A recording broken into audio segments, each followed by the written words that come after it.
လိပ်ပြာနဲ့သမီးလေးတခါတော့အဖို့ကွယ်မိန်းမတယောက်ကသူ့မှာကလေးလိုချင်တဲ့ဆန္ဒရှိပါတယ်သူမနဲ့သမီးတစ်ပါးစီကိုသွားပြီးတော့အခုလိုပြောပါတယ်ကျေးဇူးပြုပြီးတော့ကျမကိုကူညီပေးပါကျမကြောက်တဲ့အရန်အထီးကျန်ဆန်နေပါတယ်ကျမမှာအတူတူကစားလို့ရမယ်ကလေးလေးလည်းမရှိပါဘူးဒါကအရန်လွဲကူပါတယ်ရော့ဒါမျိုးစေ့တချို့လေသမားတွေရဲ့စိုက်ခင်းထဲမှာစိုက်ထားတဲ့ရိုးရိုးတာမယ်မျိုးစေ့တွေတော့မဟုတ်ဘူးဒါတွေကိုပန်းဟိုတဲဟိုထဲမှာထည့်ဆိုင်လိုက်ပြီးရင်ဘာဖြစ်လာတာလဲဆိုတာကြည့်ဝီလည်းအိမ်ပြန်ပြီးတော့အဲ့ဒီအစေ့တွေကိုပန်းဟိုတစ်ခုထဲမှာစိုက်လိုက်ပါတယ်ရန်နေငယ်လောက်မှာပဲအဲကနေအရန်လာတဲ့ပန်းပွင့်တပွင့်ထွက်လာပါတယ်သူ့ရက်တွေကလည်းစိမ့်ဆူနေပါတယ်အရန်လာတဲ့ပန်းကလေးပဲဝီလည်းပွင့်ဖက်လေးကြီးကိုနမ်းလိုက်ပါတယ်သူမနမ်းလိုက်တာနဲ့ကျူးလေးပန်းလေးပွင့်လာပါတယ်ဒါပေမဲ့အဲ့ဒီပန်းပွင့်ထဲမှာအရန်လာပြီးတော့သိငယ်တဲ့မင်းသမီးလေးတစ်ပါးထိုင်နေပါတယ်။သူမလက်ညှိုးတစ်ချောင်းထက်တောင်မှသေးပါသေးရဲ့။အဲ့ဒါကြောင့်သူမရဲ့နာမည်ကိုလည်းကယ်လီနာလို့လည်းခေါ်ပါတယ်။ချစ်စနိုးနဲ့ဖော်နာလို့လည်းခေါ်ပါတယ်။အဲ့ဒီပန်းကလေးကိုစိုက်ထားတဲ့ပန်းအိုးလေးကသူမအတွက်တော့ပကတ်ဖြစ်ပါတယ်။ကျူလစ်ပန်းရဲ့အရက်တွေကသူမအတွက်တော့စောင့်တထဲဖြစ်လာပါတယ်။နှင်းစီပွင့်နေရသူမအတွက်ခင်းဆောင်တပွဲဖြစ်လာပါတယ်။ညဘက်မှာသူမအဲ့ဒီထဲမှာပဲအိပ်ပါတယ်။နေ့ဘက်မှာဆိုလို့ရှင်တော့သူမဝရန်တာပေါ်မှာကစားပါတယ်။အမဝီရီကရေတွေဖြည့်ထားတဲ့ပကံတစ်ချက်ကိုထားပါတယ်။အဲ့ဒီရေတွေကိုနှင်းစီပွင့်ဖက်လေးတွေခြွေထည့်ထားပေးပါတယ်။နောက်ပြီးတော့ရေပေါ်မှာကျူးလေးပန်းပွင့်ကြီးတစ်ခုလည်းမျောပါနေပါတယ်။အဲ့ဒါကတော့ဖလော်ရီနာအတွက်လေတစင်းဖြစ်ပါတယ်။သူမအဲ့ဒီပေါ်မှာထိုင်ပြီးလေတံနှစ်ဖက်နဲ့လှော်ပါတယ်။ဒီမြင်ကွင်းလေးကအရန်အုံမှကြည်နူးဖို့ကောင်းပါတယ်။ဖလော်ရီနာကသူမရဲ့ချိုသားတဲ့အတန်လေးနဲ့သချင်းဆိုပါတယ်။အဲ့ဒီအတန်မျိုးအရင်ကဘယ်သူမှကြားဘူးမှမဟုတ်တော့ပါဘူး။တညမှာတော့ဖလော်ရီနာကသူ့ရဲ့နှင်းစီပွင့်အိပ်ရာထဲမှာအိပ်ပျော်နေတဲ့အချိန်ဖားရုပ်ဆိုးမကြီးမာကနီကပရင်းပေါက်ကနေဝင်လာပါတယ်။ "तू ကငါ့သားအတွက်အရန်ချောမောလှပတဲ့ဇနီးတောင်လေးဖြစ်လာမှတေချာပဲ။ဖားမကြီးကအဲ့လိုပြောပြီးဖလော်ရီနာအိပ်ပျော်နေရဲ့မှုရာလေးနဲ့အတူတူပရင်းပေါက်အပြင်ကိုထွက်ပြီးတော့ပန်းဥယျာဉ်ထဲကိုခေါ်သွားပါတယ်။အဲ့ဒီပန်းဥယျာဉ်ထဲကရေကန်လေးနားမှာဖားမကြီးမာကနီကသူ့သားနဲ့အတူတူနေထိုင်ပါတယ်။သူမရဲ့သားသူ့အမေထပ်ပို့ပြီးတော့ရုပ်ဆိုးပါသေးရဲ့။သူကအရန်ချောမောလှပတဲ့မင်းသမီးတေးသေးလေးနှင်းစီပွင့်အိပ်ရာထဲမှာအိပ်ပျော်နေတာကိုမြင်တော့အခုလိုပဲပြောနိုင်ပါတယ်။ယေးတူတူပြောမဟုတ်ရင်သူနိုးလာပြီးတော့ထွက်ပြေးသွားလိမ့်မယ်။ဖားရုပ်ဆိုသားမီးနှစ်ယောက်လည်းဖလော်ရီနာကိုရေရောက်အနက်ချဲကိုခေါ်သွားပါတယ်။အဲ့ဒီမှာဖန်ထဲလှုပ်ထားတဲ့နန်းတော်ကြီးတစ်ခုရှိပါတယ်။ငါတို့တို့ကိုရေထဲကကြာပန်းအရွက်ပေါ်မှာထားလိုက်မယ်။အဲ့ဒါသူမအတွက်အသစ်ဆန်တစ်ခုဖြစ်နေပြီ။သူမထွက်ပြေးနိုင်မှာမဟုတ်ဘူး။အဲ့လိုလုပ်ပြီးလို့ရှင်ငါတို့နေမင်္ဂလာဆောင်ပြီးရင်နေဖို့အတွက်အခန်းတစ်ခန်းပြင်ဆင်ထားလိုက်မယ်။ရေကန်ထဲကကြာပန်းတွေအများကြီးပွင့်နေပါတယ်။အဲ့ဒီထဲမှာပိန်းရက်ကလေးတွေအများကြီးလေးရေထဲမှာမျောပါနေပါတယ်။အဲ့ဒီထဲမှာအကုန်လုံးထက်အကြီးဆုံးကြာပန်းရက်ကအဝေးဆုံးတနေရာမှာရှိပါတယ်။မာကနေလည်းအဲ့ဒီပိန်းရွက်နားထိသွားပြီးတော့ဖလော်ရီနာကိုအဲ့ပေါ်တင်ချလိုက်ပါတယ်။မနေ့နေထွက်တဲ့အချိန်ထိဖလော်ရီနာအိပ်ပျော်နေပါတယ်။ဖလော်ရီနာလည်းမနေ့စောစောစီစီနိုးလာပြီးအော်ငိုနေရှာပါတယ်။ဘာလို့လဲဆိုတော့သူမရဲ့ပပတ်လဲမှာရေတွေပဲမြင်ရပါတယ်။ကုန်းနေရာကိုသွားနိုင်ဖို့အတွက်လည်းဘာလမ်းမှမတွေ့ပါဘူး။တစ်ဖက်မှာလည်းမာကနေယာရေအောက်မှာအခန်းတစ်ခန်းကိုတော်ရိုင်းပန်းပွင့်နေနဲ့အလှဆင်နေတယ်။သူမရဲ့ချွေးမအသက်လေးဘယ်ကနေပဲကြည်လှနေအောင်လို့ဆိုပြီးတော့ပြင်ဆင်နေပါတယ်။မာကနီလည်းသူမရဲ့ရုပ်ဆိုတဲ့သားနဲ့အတူတူတနာစရာကောင်းတဲ့ဖလော်ရီနာထိုင်နေတဲ့နေရာနားကိုရောက်လာပါတယ်။သူတို့ကဖလော်ရီနာရဲ့အရန်လာတဲ့အိယာလေးကိုလည်းတူတူယူသွားချင်နေရပါ။အဲ့ဒါမှသူတို့သမီးရဲ့အခန်းလုံးဝပြီးပြည့်စုံသွားမှာဖြစ်ပါတယ်။မာကနီကဖလော်ရီနာတိုးပြီးတော့အခုလိုပြောလိုက်ပါတယ်။ဒါငါရဲ့သားပဲ။သူကနင်းရဲ့ခင်မွန်ဖြစ်လာလိမ့်မယ်။နင်တို့နှစ်ယောက်လည်းရှီအောင်နန်းတော်ကြီးထဲမှာပျော်ပျော်ရွှင်ရွှင်နေကြရတော့မယ်။တရာသူ့သားအဲ့ဒါပဲပြောတတ်ပါတယ်မာဂနီကလည်းအိယာကိုယူပြီးထွက်သွားပါတယ်ဖလော်ရီနာကိုအရွက်ပေါ်မှာတယောက်တည်းထားခဲ့ပါတယ်ဖလော်ရီနာလည်းအဲ့မှာထိုင်ပြီးငိုယိုနေပါတယ်သူမခမရုပ်ဆိုးတဲ့ဖာသားမီးနှစ်ယောက်နဲ့အတူတူနေရမယ်ဆိုတာစဉ်းတော်မှမစဉ်းစားရပါဘူးရေထဲမှာရှိနေတဲ့ငါးတွေကဒါရီအားလုံးကိုမြင်သွားကြားသွားပါတယ်သူတို့ကလည်းရေထဲကနေခေါင်းလေးတွေထွက်လာပြီးဖလော်ရီနာကိုမြင်သွားပါတယ်ဖလော်ရီနာအရန်ချောလာမယ်သူတို့တည်သွားတဲ့အခါမှာတော့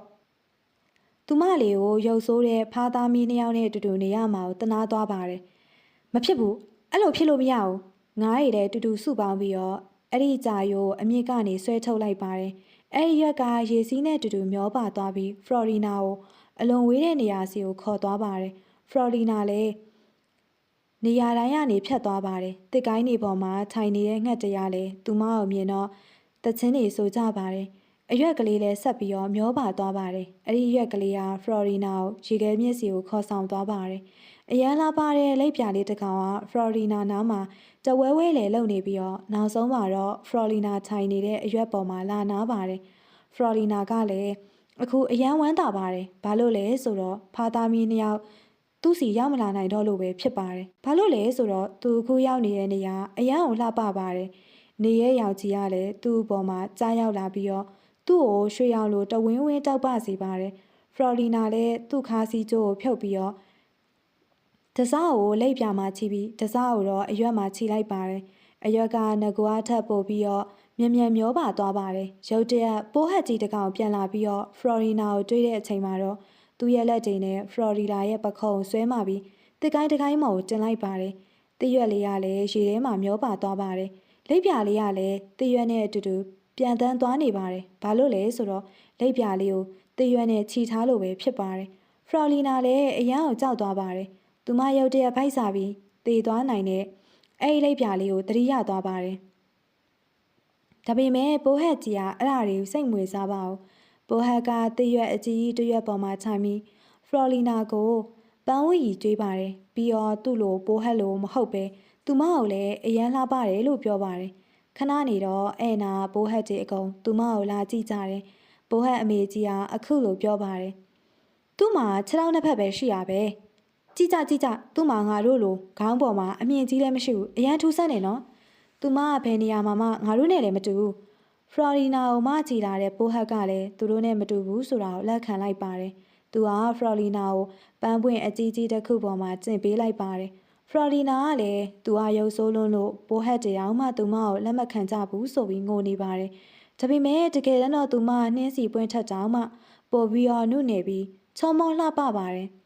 300တီလုံးတနာစရာကောင်းတဲ့ဖလော်လီနာလေးကတော့တောအုပ်ထဲမှာတယောက်တည်းပါပဲ။သူကမြက်ပင်တွေနဲ့ပကတ်လုပ်ပြီးတော့အပေါ်ကနေတရွက်တွေနဲ့အုပ်လိုက်တယ်။သူမကပန်းဝီတွေကိုစုပ်ယူစားတော့ပါတယ်။မနဲ့စောစောပြားရည်လည်းတောက်ပါတယ်။ဒီလိုနဲ့နွေရာသီကာလကုံဆုံးသွားပြီးဆောင်းရာသီတွေကိုရောက်လာပါတယ်။ငှက်တွေလည်းပြန်တန်းကုန်ပါပြီ။တရွက်တွေလည်းကြွေကြကုန်ပါပြီ။သူအမိုးလုပ်ပြီးနေတဲ့တရွက်ကလည်း6တွေ့လာပါတယ်။အခုတော့သူမလည်းအရန်အေးနေပါပြီ။သူမရဲ့အဝတ်တွေလည်းပြဲကုန်ပါတယ်။သူမကတအားကိုမှနှုတ်နေတော့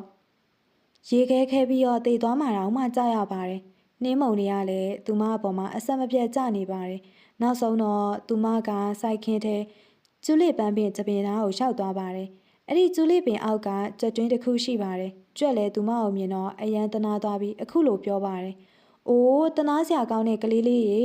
လာပါငါရဲ့နှွေးထွေးတဲ့အခန်းထဲကိုလာလိုက်ပါဖလော်ရီနာလည်းစောင်းတွင်အေးနေတဲ့အချိန်မှာနှွေးထွေးတဲ့နေရာလေးကိုတွေ့သွားပါတယ်နောက်တနေ့မနက်ဖလော်ရီနာစိုက်ခင်းထဲကကြက်တင်းထဲကနေထွက်လာတဲ့အခါမှာတော့ကျူလစ်ပင်တွေအကုန်လုံးညှိုးချောက်နေပါတယ်စပားပင်တွေလည်းပျက်စီးနေပါတယ်တိတ်ဆိတ်တဲ့နေရာမှာခြေတံတိုးတိုးလေးကိုတော့မှပြန်ကြားနေရတယ်ဖလော်ရီနာလည်းဖြည်းဖြည်းချင်းဆစ်ဆက်တိုးနေပါတယ်သူမရဲ့စိတ်ကသူမနဲ့မရင်းနှီးရဲ့နေရာတစ်ခုစီကိုခေါ်သွားနေပါတယ်။အဝေးတနေရာမှာကျူလစ်ပန်းအကြီးကြီးတစ်ပွင့်ပွင့်နေပါတယ်။အဲ့ဒီပွင့်ဖက်ကလည်းရေတွေစိမ့်ကြနေရဲ့ဖလော်ရီနာလည်းအဲအားစိမ့်ကြနေရဲ့ရေကိုတောက်ပြီးတော့ပန်းဝီကိုဆုပ်ယူလိုက်တယ်။ရုတ်တရက်ပန်းထဲကအလင်းချမ်းလေးထွက်ပေါ်လာတယ်။ဖလော်ရီနာလည်းပန်းပွင့်ထဲကိုချောင်းကြည့်တော့ပန်းပွင့်ထဲမှာသူ့လိုနှုတ်နေတဲ့လိပ်ပြာနဲ့သမီးလေးတစ်ပါးနေထိုင်ပါတယ်။သူမရဲ့ body လေးကလာမင်းလေးလိုဖြူစင်ကြောက်ပနေပါတယ်။ခေါင်းပေါ်မှာလည်းတရက်ဖူးလေးစောင်းထားပြီးမျက်စိရောင်ကလည်းကြောက်ပနေရဲ့အဲ့ဒီချိန်မှာပဲစိုက်ခင်းထဲကကျူလစ်ပင်တွေအကောင်ပွင့်လာပြီးတော့တပွင့်ချင်းစီကနေလိပ်ပြာနဲ့သမီးလေးတစ်ပါးစီထွက်လာတယ်ပန်းနီလေးတွေကနေထွက်လာတဲ့နတ်သမီးလေးရဲ့သပင်ကနီရဲနေပါတယ်အဝါရောင်ပန်းလေးတွေကနေနတ်သမီးအဝါရောင်လေးထွက်လာပါတယ်ပန်းရောင်ပန်းလေးတွေကနေရနက်အရန်မွေးကြိုင်တဲ့နတ်သမီးလေးတစ်ပါးထွက်လာတယ်အပြာရောင်ပန်းလေးတွေကနေအပြာရောင်ခေါင်ဝင်ဝစ်ထားတဲ့နတ်သမီးလေးထွက်ပေါ်လာတယ်အဖြူရောင်ပန်းပွင့်ထဲကနေအလွန်အေးပြီးတော့ငြိမ်သက်တဲ့နတ်သမီးတစ်ပါးထွက်ပေါ်လာတယ် ခရမ်းအောင်ပန်းလေးရနေလေခရမ်းရောင်နဲ့သမီးလေးထွက်ပေါ်လာတယ်အဲ့ဒီအချိန်မှာပဲငွေရောင်ပန်းပွင့်လေးတစ်ခုပွင့်လာတယ်အဲ့ဒီကနေနှစ်သားလေးတစ်ပါးထွက်ပေါ်လာတယ်သူ့နောက်မှာအကြောင်ပန်းနေပါတယ်သူခြေလန်းလှမ်းလိုက်ကြနဲ့မြေပြင်တစ်ခုလုံးငွေရောင်ကြောက်ပလာပါတယ်သူကဖလော်လီနာရဲ့ရှေ့မှာဒူးထောက်လိုက်ပြီးတော့အခုလိုပြောပါတယ်မင်းသမီးလေးရေနေရာမတော်တဆမဟုတ်ပေနဲ့ကံတရားကြောင့်ဒီပန်းလေးကိုရွေးချယ်လိုက်တာဖြစ်တယ်နေရအပြင်လောကမဟုတ်ပန်းလောကနဲ့သမီးလေးတစ်ပါးဖြစ်ပါတယ်ဖလော်လီနာရဲ့မျက်လုံးလေးကနေမျက်ရည်တွေစီးကျလာတယ်ဒီမျက်ရည်တွေကဝမ်းနေလို့မဟုတ်ပဲဝမ်းသာလို့ကြားတဲ့မျက်ရည်တွေပဲဖြစ်တယ်ပန်းနေရဲ့သခင်မအခုလိုပြောပါတယ်ပန်းနေတွေကနေနတ်သမီးတစ်ပါးစီထွက်လာတယ်ဒီနေ့တင်ကကျုပ်တို့ကိုပြန်လဲရှင်တန်ခွင့်ပေးလိုက်တာပဲ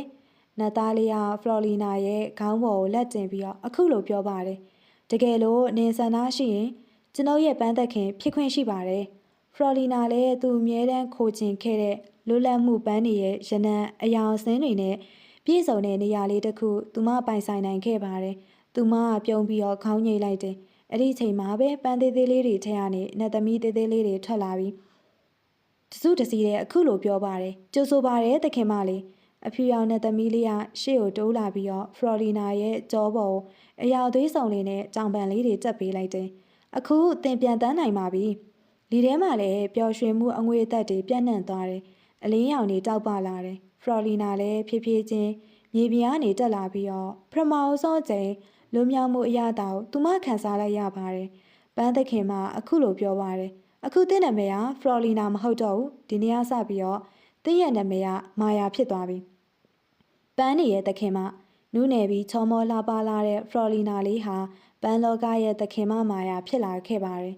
အခုလိုမျိုးစိတ်ဝင်စားစရာပုံမြင်လေးတွေကိုကြည့်ကျင်နေဆိုရင်တော့အခု channel လေးကို like and subscribe လုပ်ထားဖို့မမေ့နဲ့နော်နောက်ထပ်လည်းစိတ်ဝင်စားစရာကောင်းတဲ့ဗီဒီယိုလေးတွေနဲ့အတူတူပြန်လာခဲ့ပါမယ်အခုတော့နှုတ်ဆက်ပါတယ်ရှင်